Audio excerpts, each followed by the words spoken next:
یعنی جس رخصت اور گنجائش پر میں عمل کر رہا ہوں اللہ کا محبوب ہو کے، وہ اس چیز کو چھوڑ رہے ہیں، اس سے اعتراض برت رہے ہیں، حالانکہ میں اجازت دے رہا ہوں۔ اور پھر اللہ کے حبیب علیہ السلام نے کیا خوبصورت انداز میں اس سارے مفہوم کو اتنا سمیٹا کہ اس کو ہمیشہ کے لیے بند کر دیا۔ اللہ کے محبوب فرمانے لگے، مجھے اللہ کی قسم، میں تم سب سے زیادہ رب کو جانتا ہوں اور میں تم سب سے زیادہ اللہ سے ڈرتا ہوں۔ تو جب میں کسی گنجائش پہ عمل کر رہا ہوں، جب میں کسی ضرورت پر عمل کر رہا ہوں، وہ یہاں ایک دوست تشریف لائے ہمارے پاس، تو وہ ہمیں مشورہ دینے لگے کہ آپ کے ہاں بچوں کو چھٹی ہوتی ہے تو وہ تقریباً 1.5 دن بنتا ہے، ظہر کی نماز کے بعد ہفتے کو وہ چلے جاتے ہیں اور اتوار کا سارا دن وہ چھٹی میں رہتے ہیں، تو یہ 1.5 دن پورا ان کا ضائع ہوتا ہے۔ تو یہ تو معاملہ ٹھیک نہیں ہے، اس طرح تو ایسا ہے نا کہ مدارس دینیہ میں کیا کام ہے چھٹی کا؟ تو میں نے ان سے کہا ہو سکتا ہے مدرسے کے طالب علموں کو بھی نیند آتی ہو سکتا ہے ان کا بھی کبھی کسی گراؤنڈ میں جا کے کھیلنے کو جی چاہتا ہو سکتا ہے یہ بھی اسی طرح کے لوگ ہوں جس طرح کے عام بچے ہوتے ہیں، ہو سکتا ہے وہ ساری خواہشات ان کے اندر بھی پائی جاتی ہوں جو باقی لوگوں کے اندر پائی جاتی ہیں۔ آپ وہ پابندیاں کیوں لگاتے ہیں جو پابندی اللہ رسول نے نہیں لگائی؟ جس چیز کو شریعت نے بین نہیں کیا، ہم کون ہوتے ہیں اس کو بین کرنے والے؟ سمجھیں؟ ہاں ایک بات ضرور ہے، ہم اپنے وجود کے مالک نہیں ہیں، اس کا مالک اللہ ہے۔ وہ خالق ہے، ہم مخلوق ہیں۔ وہ معبود ہے، ہم اس کے عابد ہیں۔ وہ ہمارا مالک ہے۔ ہمیں اپنے نفس کو، اپنے وجود کو اس کی فرما برداری میں رکھنا۔ نفس کے حق کا یہ مطلب نہیں ہے کہ خواہش نفس میں اگر کوئی ناجائز چیز پیدا ہوتی ہے تو اس کی تکمیل کے لیے بھی ہم دوڑ پڑیں گے، اس کی شریعت کے اندر اجازت نہیں ہے۔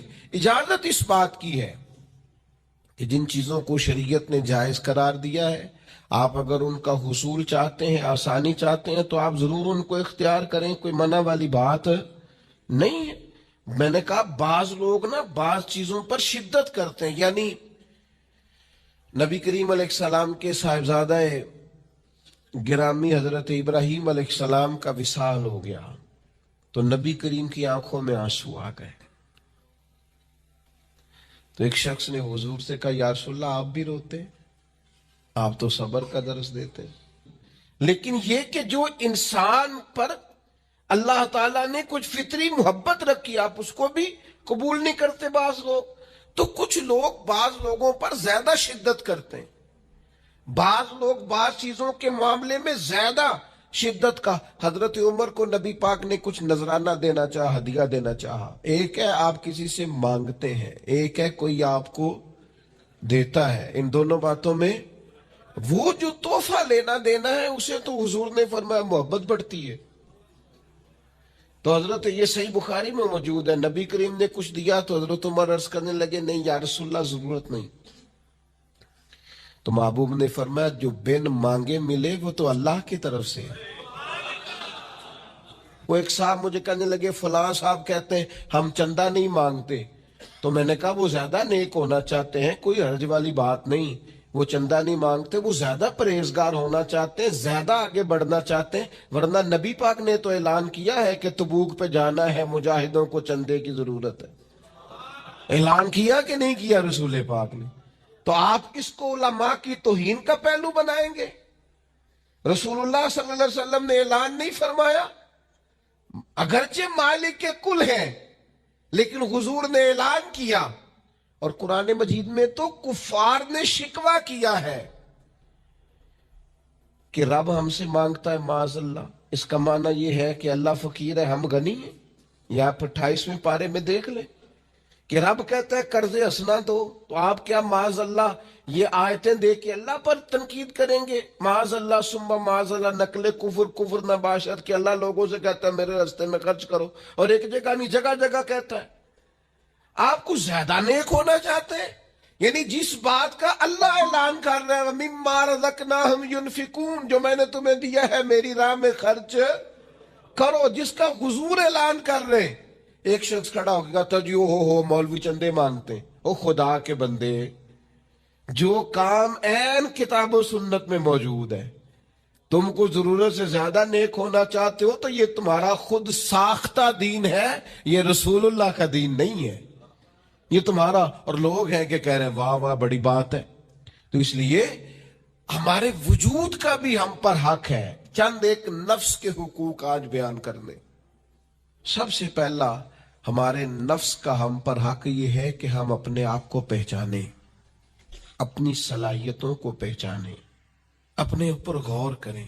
قرآن مجید نے ارشاد فرمایا کہ بل الانسان علی نفسہ بصیرہ، فرمایا بلکہ انسان خود اپنے اوپر گواہ ہے، اسے اپنا پتہ ہے۔ بہانے بنائے تو بات الگ ہے، یہ خود پر گواہ ہے، اسے خبر ہے۔ انسان عالم اصغر ہے، ہم نہ اپنے آپ کو پہچانتے نہیں، ہمیں اپنی خوبیوں کا پتہ نہیں ہوتا۔ یہ جو ہم استاذ کے پاس جاتے ہیں نا، یہ جو ہم مرشد کے پاس جاتے ہیں نا، وہ ہمیں نکھار کے نا تو وہ ہماری خوبیاں ہماری آنکھوں کے سامنے کر دیتے ہیں کہ یہ تمہارے اندر صلاحیت ہے۔ وہ تراش کے نا پتھر کو تو اسے ہیرا بنا دیتے ہیں، وہ نکموں کو کام کا بنا دیتے ہیں۔ وہ کیا کرتے ہیں کہ وہ ہمیں ہمارے اپنے آپ سے آگاہ کر دیتے ہیں۔ یعنی ہے وہی تیرے زمانے کا امام برحق جو تجھے حاضر و موجود سے بیزار کرے اور موت کی شکل میں دکھلا کے تجھے جلوہ یار زندگی تیرے لیے اور بھی دشوار کرے، وہ جو تیرا جینا اوکھا کر دینا۔ مشکل نہیں میں کہتا، اگرچہ اردو ہے لیکن مشکل اور اوکھا، یہ اوکھا ذرا زیادہ وزنی ہے۔ جو جینا اوکھا کر دے وہ درویش ہوتا ہے، جو تیرے لیے مشکل کر دے۔ بھائی اپنے آپ کو پہچانے، اپنے اوپر غور کریں۔ اللہ تعالیٰ نے بنایا ہے اور بنانے والا کہتا لَقَدْ خَلَقْنَا الْإِنسَانَ فِي أَحْسَنِ تَقْوِيمٍ، بنانے والا کہتا ہے میں نے تجھے بڑی بہترین ساخت میں بنایا۔ او انسان میں نے تجھے بڑا ہی سونا بنایا۔ کوئی تیرے ناک پر تنقید کرے تو کرے، تو کہے تجھے پتہ نہیں یہ چاہت کس کی ہے، میں مرضی سے نہیں بنا، یہ بنانے والے نے بنایا ہے۔ اس نے تجھے سونا بنایا، تو اپنے آپ کو پہچانتا ہی نہیں۔ تو جو ہے نا خدا جانے بلندی ہے کہ پستی پر جہاں میں ہوں وہاں کوئی نہیں ہے۔ تو اپنے قد سے بھی پیار کر، تو اپنے رنگ سے بھی پیار کر، تو اپنے وجود کی ساخت سے بھی پیار کر۔ اور پھر وہ کہتا ہے تجھے بنایا، باقی سارا کچھ تیرے لیے بنایا۔ هو الذی خلق لکم ما فی الارض جمیعا، رب کہتا ہے زمین میں جو کچھ ہے نا میں نے سارا تیرے لیے بنایا، تجھے اللہ رسول کے لیے بنایا ہے، اور باقی زمین میں جو کچھ ہے وہ سارا تو پہچانتا ہی نہیں۔ یہ ہر چیز مسخر ہے تیرے سامنے۔ اتنا بڑا ہاتھی ہوتا ہے اور ایک عام آدمی ہلکی سی چھڑی لے کے اسے چلا رہا ہوتا ہے۔ اونٹ کتنا لمبا چوڑا وزنی ہوتا ہے لیکن ایک عام آدمی اس کے ناک میں نکیل ڈال کے اسے گھما رہا ہوتا ہے۔ کتنی بڑی بھینس ہوتی ہے لیکن چھوٹے سے بچے نے مہار پکڑی ہوئی ہوتی ہے۔ ایک عام آدمی پائلٹ بن کر جہاز پہ بیٹھتا ہے اور منوں ٹنوں کے حساب سے وزن ہے، افراد ہے، لیکن ہواؤں پر سواری کر کے اسے چیرتا ہوا وہ مہینوں کی منزلیں گھنٹوں میں طے کر کے کراس کرتا ہے۔ تسخیر کائنات کے لیے تجھے بنایا ہے، تو سو رہا ہے، تو جاگتا ہی نہیں، تو اپنے آپ کو پہچانتا ہی نہیں۔ اقبال سے کسی نے کہا میں رب تک جانا چاہتا ہوں، تو اقبال کہنے لگے عجب نہیں کہ خدا تک تیری رسائی ہو، پر تیری نظر سے تو پوشیدہ ہے آدمی کا مقام۔ تو بندے کے مقام کوئی نہیں سمجھ سکا ابھی تک، من عرف نفسہ فقد عرف ربہ۔ درویش کہتے ہیں جو اپنے آپ کو